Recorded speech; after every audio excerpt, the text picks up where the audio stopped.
सही टाइम पे सर का मुझे सीनियर्स ने गाइड किया कि आप सर के पास जाइए, उनका कोर्स लीजिए। और उसने मेरा एक फाउंडेशन बिल्ड किया इस सब्जेक्ट के लिए, जो कि बहुत बेनिफिशियल रहा लॉन्ग टर्म में।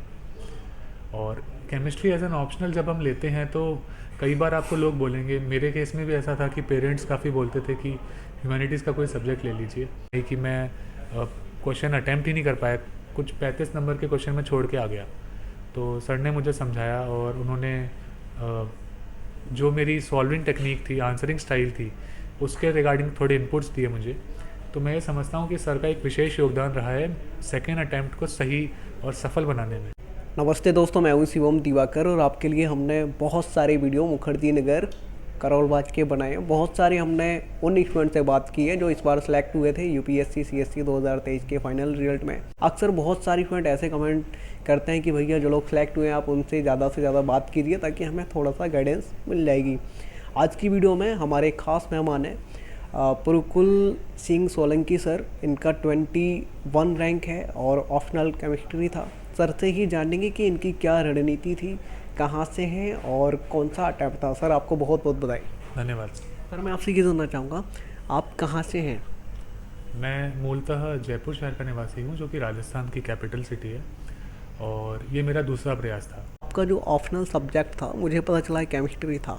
बहुत सारे स्टूडेंट को डर लगता है और शायद ही करोल बाग या मुखर्जी नगर में मैंने ऐसे कोई कोचिंग देखे हैं जो फिजिक्स या फिर केमिस्ट्री की तैयारी ऑप्शनल सब्जेक्ट से कराते हैं।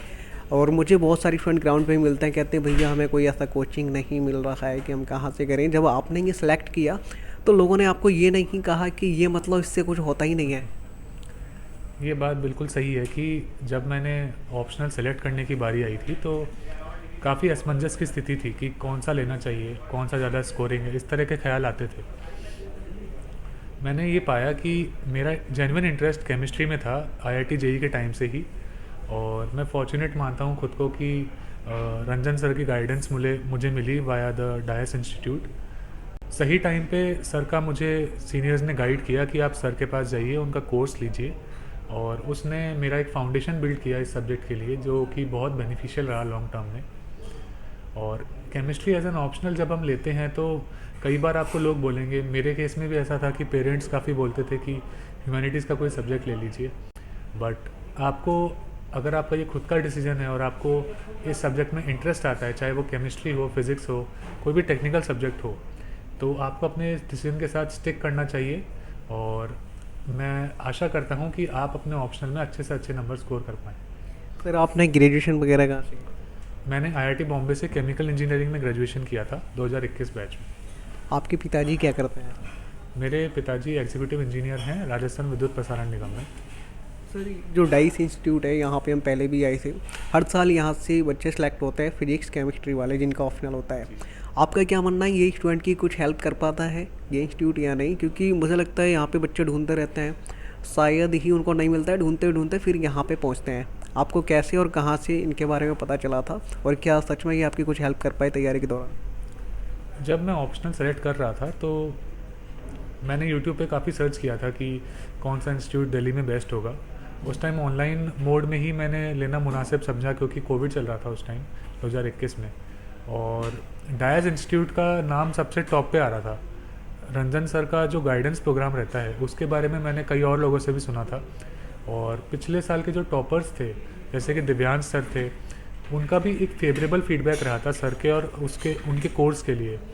तो मैंने ये सोचना सही समझा कि सर का ही कोर्स मेरे लिए सही रहेगा। सर प्रीलिम्स के लिए आपने किस तरीके से अपनी रणनीति बनाई थी?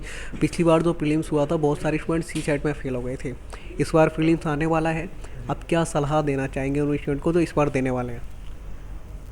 बहुत सिंपल सा इसमें फंडा मैं ये समझता हूँ कि आप सी सेट को बिल्कुल इग्नोर नहीं कर सकते, जो कि इस बार जो भी सिलेक्टेड कैंडिडेट है सब ये एग्री करेंगे कि सी सेट आपका मेक और ब्रेक बन सकता है। मैं ऐसे स्टूडेंट्स को भी जानता हूँ, मेरे साथ के जो एस्पिरेंट्स रहे हैं, जो एक एक नंबर से सी सेट में फेल हुए हैं लेकिन उत्तीर्ण हो रहे थे वो पहले पेपर में। सी सेट का फंडा ये है कि दो तरह के सवाल आते हैं इसमें, कॉम्प्रिहेंशन टाइप और न्यूमेरिकल टाइप। तो आपको पेपर में एग्ज़ाम कंडीशंस में दोनों ही तरह के सवाल अटैम्प्ट करने पड़ेंगे। और अगर आप नॉन टेक्निकल बैकग्राउंड से हैं, ह्यूमैनिटी बैकग्राउंड से हैं, तो आप 1 से 1.5 महीना पहले ही या उससे पहले ही आप थोड़ा प्लान कीजिए कि मुझे कौन कौन से टॉपिक्स में प्रैक्टिस की ज़रूरत है। तो थोड़ा प्रैक्टिस करके जाइए और टाइम लिमिट में हमेशा प्रैक्टिस कीजिए सी सेट के लिए। तो मुझे लगता है कि आपका ज़रूर ये पार करेंगे आप इस स्टेज को। आपकी हॉबी क्या है सर, क्या आपको पसंद है? वैसे मेरी हॉबी आईआईटी टाइम से ही बन गई थी। मैं स्नूकर खेलना पसंद करता हूँ अपने फ्री टाइम में, और ये हॉबी अभी तक कंटिन्यू है। मेरे घर के पास ही एक क्लब है जहाँ पे मैं रेगुलरली जाता हूँ। मेंस के लिए क्या बताना चाहेंगे आप स्टूडेंट को, क्योंकि जब प्रीलिम्स क्वालिफाई कर लेते हैं तब वो तैयारी करना शुरू कर देते हैं मेंस की, तो क्या क्या गलतियाँ नहीं करनी चाहिए उस दौरान? पहली चीज़ तो मैं ये मानता हूँ कि आप जो अपने मेंस रिलेटेड शॉर्ट नोट्स होते हैं वो प्रीलिम से पहले ही बना के रख लीजिए, क्योंकि अगर बाद में बनाएंगे जैसा मेरे पहले प्रयास में हुआ था तो बहुत उसमें टाइम व्यय होगा, और आपका टेस्ट सीरीज़ में जो आप आंसर राइटिंग पे फोकस कर सकते हैं वो शायद उतना बेटर नहीं बैठेगा। दूसरी चीज़ मैं ये मानता हूँ कि टेस्ट सीरीज़ जब भी आप देंगे तो उसमें 3 घंटे के टाइमर के साथ आप दीजिए, क्योंकि अगर आप टाइम एक्सटेंड कर रहे हैं 10 से 15 मिनट भी एक्सटेंड कर रहे हैं तो ये मान के चलिए कि एक्चुअल पेपर में आपका 1 से 2 क्वेश्चन छूट सकता है। तो मैंने इस बात पे स्पेशल फोकस किया कि मैं टाइम लिमिट में ही सॉल्व करूँ। तीसरी चीज़ आती है कि फीडबैक। कोई भी हम टेस्ट सॉल्व करते हैं तो उसका एक हमको फीडबैक मिलता है, किसी भी कोचिंग में हम देते हैं। ये आपके ऊपर निर्भर करता है कि आप कितना उस फीडबैक को उसको सही तरह से अप्लाई करते हैं, उससे लर्निंग्स लेते हैं और अगले टेस्ट में उनको अप्लाई कर पाते हैं। तो उस फीडबैक पे आप विशेष तौर पर ध्यान दीजिए। उसमें जो ऑब्वियस मिस्टेक्स आ रही हैं, जैसे कि किसी की आंसरिंग टेक्निक है वो ख़राब है, कोई पार्ट्स को आइडेंटिफाई नहीं कर पा रहा कि कौन से लिखने हैं कौन से छोड़ने हैं, कोई पॉइंट्स को स्ट्रक्चर नहीं कर पा रहा, ऐसी ऑब्वियस मिस्टेक्स को आप नहीं करें। इसके लिए ज़रूरी है कि आप अपनी मिस्टेक्स को लिस्ट आउट करें हर टेस्ट की, और उन्हें नेक्स्ट टेस्ट देने से पहले देख के जाएं। तो ये 3 लर्निंग्स हैं जो मैं बताना चाहूँगा आज। सर बहुत सारी स्टूडेंट का मैंने इंटरव्यू किया है जो सिलेक्ट हुए हैं, बताते हैं कि जब इंटरव्यू वाला जो दिन होता है वो हमारे लिए सबसे बड़ा होता है लगभग, और उस दिन हमें नींद नहीं आती है। तो क्या आपके साथ भी कुछ ऐसा हुआ था, कैसा फील हो रहा था? सर इंटरव्यू से पहले तो काफ़ी धक धक हो रही थी, और लाजमी सी बात है कि फाइनल स्टेज है तो ऐसा लगता है कि बस एक सीढ़ी ही बची है फिर तो मैं पहुंच जाऊंगा। तो इंटरव्यू का ऐसा है कि मेरे नानोसा ने मुझे काफ़ी गाइड किया था, मामूसा ने भी काफ़ी गाइड किया था, और उन्होंने केवल एक चीज़ बोली थी कि अपना कॉन्फिडेंस किसी भी स्टेज पे बिल्कुल मत खोना आप। तो जब मैं इंटरव्यू देने जा रहा था उससे पहले एक रूम के बाहर हमें बिठा दिया जाता है, तो वहाँ पे बैठे हुए में भी मैं ना भगवान का स्मरण कर रहा था, नानोसा का स्मरण कर रहा था कि कोई भी अनदेखी होगी अनहोनी होगी तो मैं उसके लिए बिल्कुल तैयार हूँ, और मैंने अपना कॉन्फिडेंस लूज़ नहीं किया, जो कि सबसे बड़ी बात है। सर लास्ट में मैं आपसे फिर से एक बार ये सवाल पूछना चाहूँगा, फिजिक्स केमिस्ट्री का केवल ओनली जिस कोचिंग में आज हम बैठे हैं यही माना जाता है, हर साल यहाँ से कुछ ना कुछ रिजल्ट आता ही है।